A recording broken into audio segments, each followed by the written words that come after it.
광주 지역의 한 아파트 건설 현장에서 콘크리트와 자갈이 도로와 인도 위로 쏟아지는 사고가 발생했습니다. 무려 39층, 150m 높이에서 자갈이 떨어지면서 주변을 지나던 차량 10여 대가 부서졌는데요.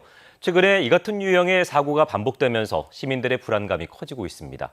김혜린 기자의 보도입니다.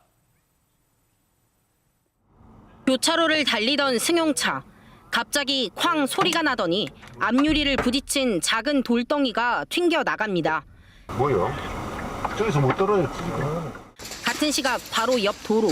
작은 자갈들이 마치 비처럼 우수수 쏟아집니다. 도로 바로 옆 공사 중인 아파트 39층에서 레미콘이 도로로 떨어진 겁니다. 높이 150m. 워낙 높은 곳에서 떨어지다 보니 2개 차로를 넘어설 정도로 사방으로 흩날렸습니다. 갑자기 하늘 쪽에서 우수수수 쏟아지는 뭔가가 차 천정이랑 본넷이랑 이렇게 때려서 깜짝 놀라서 차 세우고 봤더니 앞에 차들도 다 서 있었고. 차량 유리가 부서지고 차체가 찌그러지는 등 피해를 본 차량만 17대. 이만한 돌들이 횡단보도 위로도 떨어지면서 자칫하면 보행자 피해로 이어질 뻔했습니다.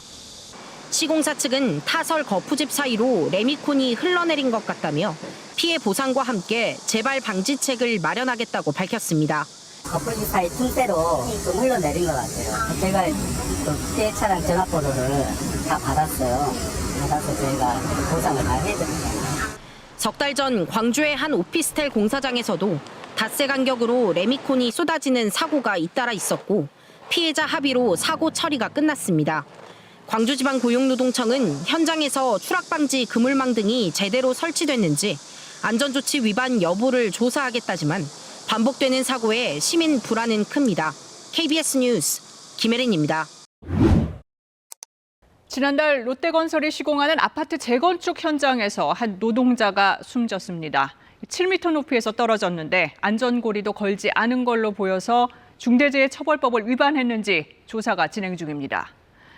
이렇게 공사장에서 추락해 숨진 노동자는 지난해에만 215명으로 건설업 사고 사망자의 절반이 넘습니다. 건설 현장에서 어떤 일이 벌어지고 있는 건지 현장 K 윤아림 기자가 취재했습니다. 인천의 한 공사 현장. 25m 높이 구조물 위에서 노동자가 작업 중입니다. 자세히 보니 아무 안전장치가 없는 맨몸입니다.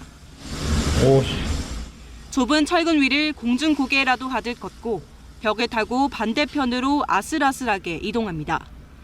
역시 안전장치 하나 없이 크레인 줄에 2명이 매달려 내려오기도 합니다. 되게 아찔하다는 생각이 많이 들었어요. 솔직히 그냥 절벽에서 일하는 거랑 똑같은 거잖아요. 이 영상을 찍은 제보자는 아찔함에 놀라 노동부에 신고하고 시정을 요청했습니다. 제가 지도를 했고 추후에 현장에서도 저희 쪽으로 보고를 하기로 했고. 이틀 뒤 KBS 취재진이 문제의 현장을 찾아가 봤습니다. 노동자는 여전히 안전장치 하나 없이 사다리를 타고 내립니다. 산업안전보건법은 사업주가 근로자의 추락을 막기 위해 작업 발판이나 추락 방호망, 안전대를 마련하도록 규정하고 있습니다. 또 이동식 크레인 탑승을 금지했는데 어느 하나 지켜지지 않고 있는 겁니다. 안전까지 무조건 걸고 하라고 아침에 조회하면서도 걸고 하십시오라고 말씀드리죠. 안 지키는 거는 것까지 제가 어떻게 말씀을 못. 대기업 건설 현장은 사정이 다를까? 경기도 용인 둔전 힐스테이트 공사 현장에서 지난 3월 찍은 영상입니다. 고층 아파트 가장자리에 서서 콘크리트 타설 작업을 하는 노동자들. 의지하는 건 안전고리 단 하나입니다. 안쪽에 작업 발판을 설치하는 게 법적 의무지만 역시 없습니다. 여기만 그런 게 아니고 대한민국 전체가 다 그래. 20년 동안 옥상에다가 이 작업 환경을 발판을 만들어주는 데가 나는 못 봤어요. 현대 힐스테이트 측은 아파트 한 동에만 안전작업대를 설치하지 않은 거라면서 안전조치가 미흡했던 건 인정하고 점검을 강화하겠다고 밝혀왔습니다. 현장 K 윤아림입니다.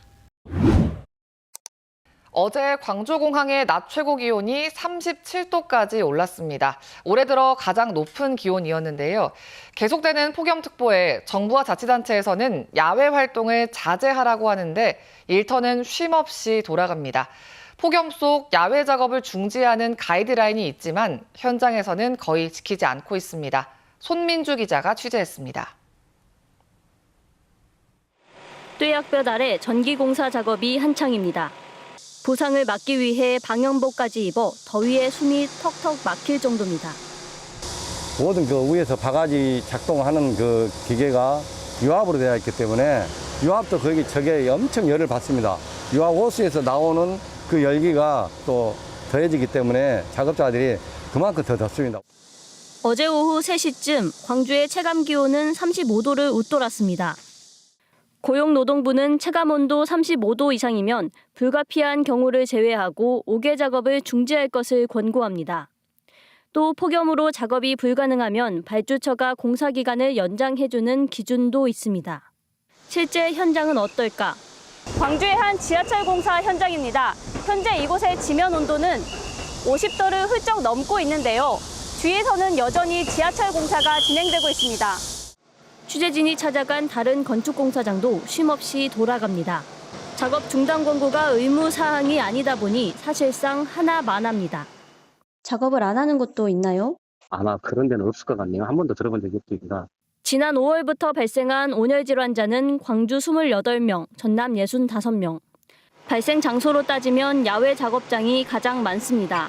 공사 기간을 맞추기 위해서 사업주들이 무리하게 진행을 하고 있어서 그렇습니다. 그래서 공사 기간은 공사 금액하고도 같은 의미를 갖고 있기 때문에 노동청은 이번 달 폭염 취약 사업장에 대한 특별 현장 점검을 예고했습니다. KBS 뉴스 소민주입니다.